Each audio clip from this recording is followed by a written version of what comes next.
Chinese bamboo. नमस्कार दोस्तों, स्वागत है हमारे यूट्यूब चैनल ट्रू वर्ल्ड पे।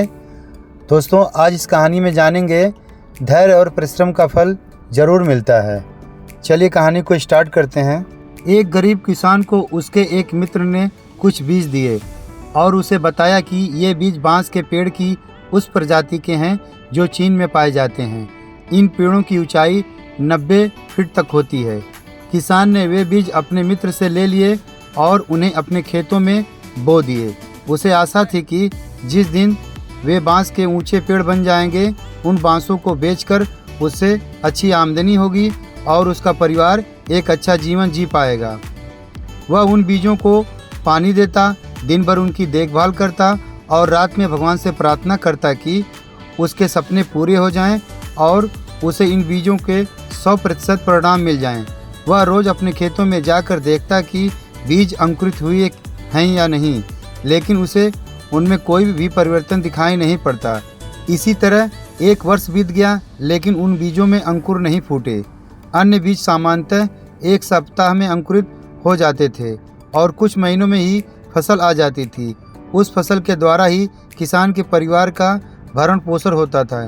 किसान सोचा करता कि इस तरह आज तो उसका गुजारा चल सकता है, लेकिन उसके सपने पूरे नहीं हो सकते और न ही उसका भविष्य संवर सकता है। बांस के पेड़ों की बदौलत वह अपने सुनहरे भविष्य के सपने देखने लगा, लेकिन समय बीतने के बाद भी वे बीज अंकुरित नहीं हुए और किसान को अपने सपने और आशाएं टूटती हुई नजर आने लगी। उसके मन में शंका उत्पन्न होने लगी कि कहीं वे बीज सड़ तो नहीं गए। एक वर्ष और बीत गया, लेकिन बीज अंकुरित नहीं हुए। दूसरे किसान और गांव वाले उसका मजाक उड़ाने लगे कि वह उन बेकार के बीजों पर अपना समय और परिश्रम व्यर्थ गंवा रहा है। सबके ताने सुनकर किसान विचलित होने लगा। उसने मन में यह भय समाने लगा कि कहीं सचमुच ही वह अपना समय और परिश्रम ऐसे कार्य में तो नहीं लगा रहा है जिससे कोई प्रतिफल नहीं मिलने वाला। एक साल और बीत गया, लेकिन बीजों के अंकुरित होने के कोई चिन्ह दिखाई नहीं पड़े। लोगों ने किसान का मजाक उड़ाना जारी रखा, लेकिन किसान ने अधिक भय के बाद भी अपने मन में छोटी सी आस बांध कर रखी थी। इसलिए उसने लोगों की बातों को दरकिनार कर बीजों की देखभाल करना जारी रखा। ऋतुएं बीतती गई और किसान एक चमत्कार की उम्मीद में बीजों को रोज पानी देता रहा और उनकी देखभाल करता रहा। लेकिन 4 साल बीत जाने के बाद भी एक भी बीज अंकुरित नहीं हुए, जिससे किसान की उम्मीदें थोड़ी और कम हो गई। लेकिन फिर भी वह उन बीजों को पानी देता रहा। यद्यपि समय के साथ किसान की आशा कम होती चली जा रही थी, लेकिन भगवान पर उसका विश्वास अटल था। उसका विश्वास था कि भगवान उसके परिश्रम का फल उसे अवश्य देंगे। 5 वर्ष बीत जाने के बाद अचानक एक सुबह गांव के लोगों को उस किसान की चिल्लाने की आवाज़ सुनाई पड़ी। वे सभी लोग घर के बाहर निकल आए। उन्होंने देखा कि वह किसान अपने खेत के सामने खड़ा होकर खुशी से चिल्ला रहा है। पास जाकर देखने पर सभी गांव वालों की आंखें फटी की फटी रह गई। किसान के खेतों में बांस के बीज अंकुरित हो गए थे। किसान की खुशी का कोई सीमा नहीं थी। 5 साल बाद उसकी मेहनत सफल हुई थी। वह खेत गांव वालों के आकर्षण का केंद्र बन गया। बांस के पेड़ तेजी से बढ़ रहे थे। 5 feet, 10 feet, 20 feet, 50 feet, 70 feet, 80 feet और 90 फीट।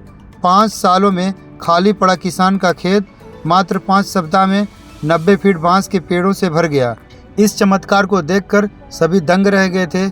उधर किसान खुशी से फूला नहीं समा रहा था। वे बांस के पेड़ न केवल उसके परिवार का बल्कि उसकी कई पीढ़ियों का भरण पोषण करने वाले थे। वह रह रहकर भगवान का धन्यवाद कर रहा था। उसे यह भी समझ आ गया था कि जो सीख उसे मिली थी वह अमूल्य है। उसने सपनों का बीज बोने और उसे यथार्थ में परिणित करने के लिए रोज उसका पोषण और देखभाल करने की सीख मिल गई थी।